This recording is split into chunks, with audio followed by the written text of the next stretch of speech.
Mulhako ALhomwe will open a radio station at its headquarters, Chonde, to promote its culture. Speaking in Mulanje, an official of the grouping, James Chuma, said the radio would do programming that will encourage Lomwe people to preserve their culture.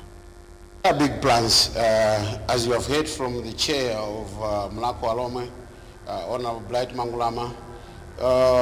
Foundations were laid down by our late President, His Excellency Professor Bingwa Mutariga, when he was launching the Mulhako ALhomwe grouping, and I think a number of initiatives were done, more especially to open up schools and the radio station and several media,